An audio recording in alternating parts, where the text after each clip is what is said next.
নমস্কার, awareness with দাসজিতে আপনাদেরকে স্বাগত জানাই। আজকে 22শে এপ্রিল। এই 22শে এপ্রিল 2025-এ পুলওয়ামায় যে নৃশংস হত্যাকাণ্ড চালিয়েছিল, ধর্ম জিজ্ঞাসা করে নাম জিজ্ঞাসা করে এবং তার বদলা 7ই মে ভারত সরকার নিয়ে তা বুঝিয়ে দিয়েছিল, অপারেশন সিন্দুর। ঠিক জেহাদিরা যেভাবে আক্রমণ করে এসেছে এবং প্রতিনিয়ত সার্জিক্যাল স্ট্রাইক বলুন বা যত ধরনের কেন্দ্র সরকার বদলা নিয়েছে, অপারেশন সিন্দুর, প্রত্যেকটাতে বিরোধী পক্ষের যেন একটা আঁতকে ওঠার মতন ব্যবস্থা। তাদেরকে প্রমাণ দিতে হবে, তাদেরকে ভিডিওগ্রাফি দেখাতে হবে যে আদৌ সেই জিনিসটা করেছে কিনা, পাকিস্তানে গিয়ে মেরেছে কিনা, এবং পুলওয়ামায় যে হত্যাকাণ্ড, হত্যা লীলা চালিয়েছিল ধর্ম জিজ্ঞাসা করে সেখানেও তারা ডিফেন্ড করেছে। যত সেকুলার পার্টি আছে, আমাদের তৃণমূল সুপ্রিমো মমতা বন্দ্যোপাধ্যায় সার্জিক্যাল স্ট্রাইকে বলেছিলেন কি প্রমাণ আছে, মিথ্যা ন্যারেটিভ দিচ্ছে বিজেপি, মিথ্যা কথা বলছে।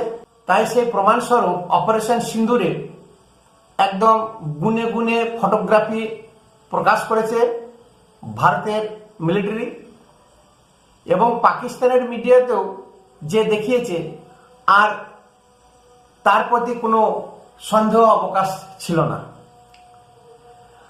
আগামীকাল পশ্চিমবঙ্গে প্রথম দফার 152টা সিটে নির্বাচন হতে চলেছে। এই 152টা সিটে বেশিরভাগই কিন্তু শতকরা 90% পরিবর্তনের পক্ষে। সেটা দিদিমণি খুব ভালো করে জানেন, বুঝেন। বেশ কিছু জেলাতে হয়তোবা খাতা নাও খুলতে পারে টিএমসি। সঙ্গে এমন এখন পরিস্থিতি শুরু হয়ে গেছে, যত রকমের মেশিনারিজ দিয়ে ভোট করিয়ে থাকে প্রত্যেকবারই মমতা বন্দ্যোপাধ্যায়, এবং 2021-এ যেভাবে ভোট মেশিনারিজ ব্যবহার করেছিল প্রশান্ত কিশোরকে দিয়ে, আইপ্যাককে দিয়ে, গণনা কেন্দ্রে পর্যন্ত এমন কেস ঘটেছে যে গণনা হয়নি, ডিক্লেয়ার করা করিয়েছে। সেখানে যে প্রিসাইডিং অফিসার বা কাউন্টিং যে হেড ছিলেন তাকে দিয়ে।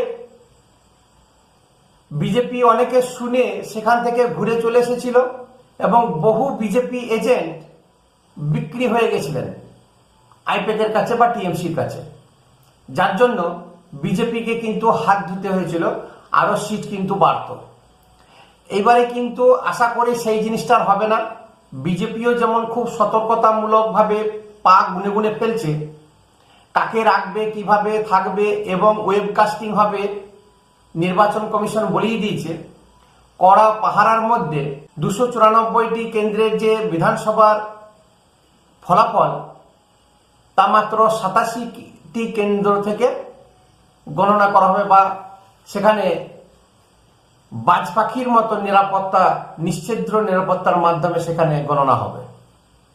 আশা করি 2021-এর মতন সেই জিনিস আর হবে না। অফিসিয়ালি নির্বাচন কমিশন যেমন শক্ত হাতে এই নির্বাচনটাকে দমন করছে, গুন্ডা দমন থেকে শুরু করে পুলিশ অফিসারদেরকে বদল, যত রকমের মেশিনারিজ আছে, প্রত্যেকটি জিনিসকে নির্বাচন কমিশন যেমন হ্যাস্তন্যস্ত করে দিচ্ছে, এবং বিজেপি যে all out attack, counter attack করার জন্য এমন কোনো বিজেপি নেত্রী নেই সারা ভারতবর্ষে, বা নেতা নেই, তাদেরকে এখানে ইন্ট্রোডিউস করছেন না। বিহারের সব থেকে কম বয়সী কন্যাসম বিধায়ক মৈথিলি ঠাকুর কেরালাতে সবিক্রমে ভোট প্রচার করে এলো, এবং আমাদের পশ্চিমবঙ্গে বিভিন্ন জায়গায় সভা করে বেড়াচ্ছে। স্মৃতি ইরানি থেকে কঙ্গনা রানাওয়াত, দেবেন্দ্র ফডনবিস, হেমন্ত বিশ্ব শর্মা, যোগী আদিত্যনাথ, অমিত শাহ তো কিছুদিনের জন্য এখানে ঘরই বেঁধে ফেলেছেন প্রতিনিয়ত। এবং ইডি, সিবিআই আর এনআইএ উই পোকার মতন যে একটা উই ঢিপি বানিয়ে রেখেছিল 15 বছরে, সেই উই ঢিপিকে ভেঙে তছনছ করে দিচ্ছে। এইদিকে ভেতরে ভেতরে যে মেশিনারি যেভাবে ভোট কুশলীদেরকে ভোট করায় বা যেভাবে বাক্স ছিনতায়, ইভিএম লুট, দুপুর 1-1:30টার পর থেকে যে ভুতুরে ভোটার ভোট দিতে আসতো, ঠাকুমা, বাবা, কাকা, জেঠা যারা মৃত হয়ে গেছে, মারা গেছে, সেই সব জিনিস বন্ধ। এসআইআর থেকে প্রায় 91 লক্ষ নাম বাদ। এই যে টোটাল একটা যে গল্প, সেই গল্পটাকে কিন্তু নির্বাচন কমিশন ফিনিশ করে দিয়েছে।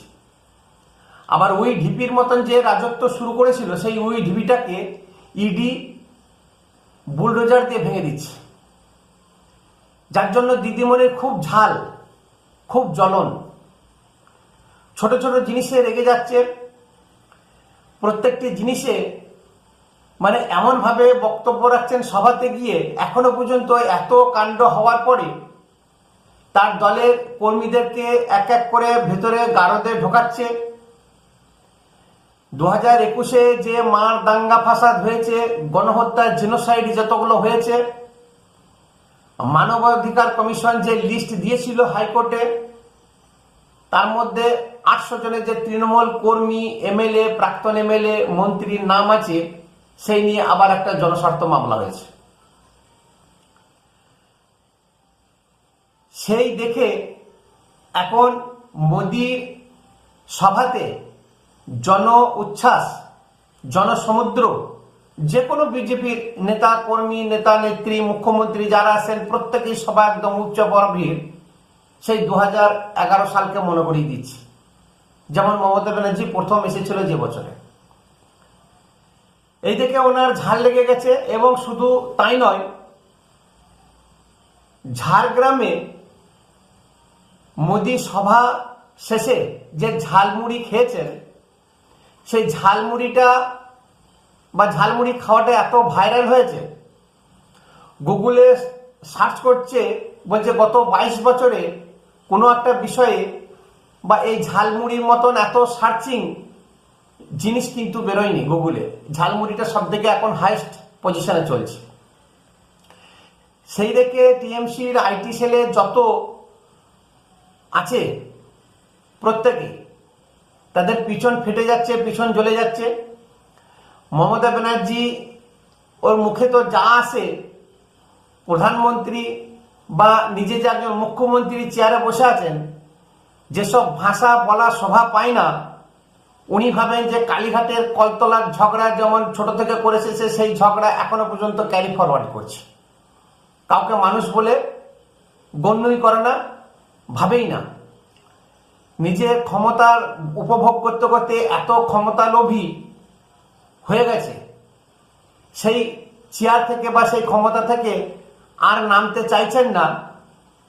এবং ক্ষমতা এমনভাবে উপভোগ করেছেন যে দেশ, দুনিয়া, রাজ্য চুলোই যাক, সব লুটপাট হয়ে যাক, জাতি, ধর্ম সব চুলোই যাক, আমি কিন্তু ক্ষমতায় থাকব, এইরকম একটা মনোভাব মাথার মধ্যে ফিক্সড হয়ে গেছে।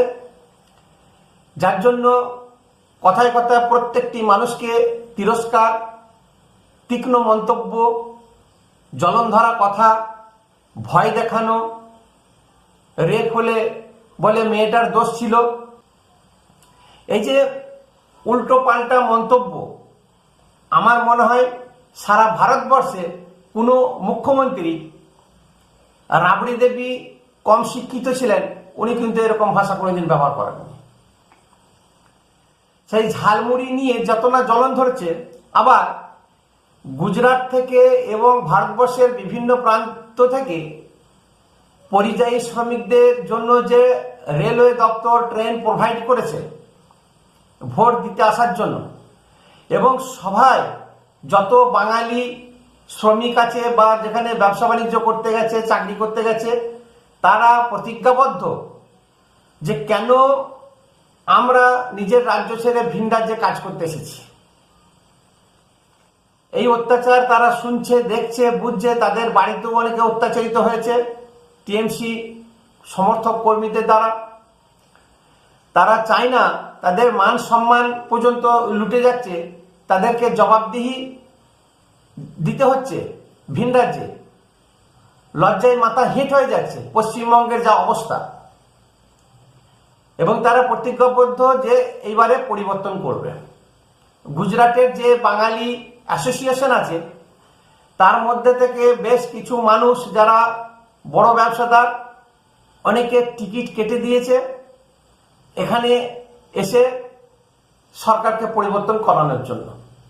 তারাও প্রত্যেকেই বলছে গুজরাটে আমরা খুব সুখে শান্তিতে আছি, এখানে কোনো সমস্যা নেই, ঝামেলা নেই। আর এদিকে দিদিমণি বলেন যে পশ্চিমবঙ্গকে গুজরাট হতে দেব না। তার কারণ গুজরাট যদি হয়ে যায় তাহলে নিজের ধান্দা ব্যবসা চলবে না। যে ব্যবসা সিপিএম বা বামফ্রন্ট করে এসেছিল, এবং জ্যোতি বসু যে 34 বছর 25 বছর রাজত্ব করেছিল, জ্যোতি বসু কিছু না থাকলেও জ্যোতি বসুর ছেলে চন্দন বসু প্রচুর যে প্রপার্টি করেছে, টোটালটাই একদম সিপিএম এর দেখানো পথে টিএমসি মমতা ব্যানার্জি হেঁটেছে বা এখনো হাঁটছে। ঠিক যেমন জ্যোতি বসুর ছেলে চন্দন বসু বিলিয়নিয়ার হয়ে গেছে, আজকে তার ভাইপো এরকমই বিলিয়নিয়ার হয়ে গেল, 25-30 হাজার কোটি টাকার সম্পত্তির মালিক। যেটা তখন মিডিয়া ছিল না, অত প্রচার হতো না, মানুষ আমরা জানতে পারতাম না। এখন ইলেকট্রনিক্স মিডিয়া, বিভিন্ন সোশ্যাল মিডিয়ার মাধ্যমে এই যে চুরি চামারি ডাকাতি প্রকাশ পেয়ে যাচ্ছে। ঠিক বামফ্রন্টের সময় তখন কিন্তু এই জিনিসগুলো প্রকাশ হতো না বা প্রকাশ হতে দিত না, যা মেশিনারিজ ছিল বামফ্রন্টের বা সিপিএম এর। এই চতুর্দিকে ওর একটা ভীতির সঞ্চার হয়ে গেছে। 2021 সালের পরে নিজেকে যে শোধরানোর দরকার ছিল তা পর্যন্ত উনি করার প্রয়োজন বোধ করেননি। 2026-এ 100 জনের মধ্যে থেকে 90 জনকে আপনি জিজ্ঞেস করুন বা 100 জনকে জিজ্ঞেস করুন, 90 জন বলবে যে পরিবর্তন হওয়া খুবই দরকার আছে। যেখানে একটা সাঁওতাল আদিবাসী পাড়ার মানুষ যদি বলে আমরা পরিবর্তন চাই, আমাদের এরকম আর দরকার নেই, হাঁসফাঁস হচ্ছে। প্রত্যন্ত গ্রামের মানুষ যারা এখনো পর্যন্ত টিভি ভালো করে দেখে না, সোশ্যাল মিডিয়ার খোঁজ খবর রাখে না, তারাও কিন্তু চাইছে যে পরিবর্তন হলে এ যাত্রা বেঁচে যায়। এই চতুর্দিকে যে ওনার এগেনস্টে একটা বাতাবরণ বা হাওয়া পরিবেশ সৃষ্টি হয়েছে, প্রত্যেক জায়গাতে লঙ্কা চারা উৎপাদন করে এসেছেন, সেই লঙ্কা বুমেরাং হয়ে ধোঁয়া ওনার কিন্তু মুখের চোখের সামনে সেই ধোঁয়া উঠছে, তাই তার ঝাল লেগেছে। এই ঝাল আর নেভান নয়, আর এই ঝালই তাকে একদম চেয়ার থেকে উৎখাত করে ছাড়বে। পরিযায়ী শ্রমিকরা আসছে। নমস্কার। ভিডিও যদি ভালো লাগে শেয়ার করবেন, একটা সাবস্ক্রাইব করে চ্যানেলকে উৎসাহিত করবেন। ধন্যবাদ।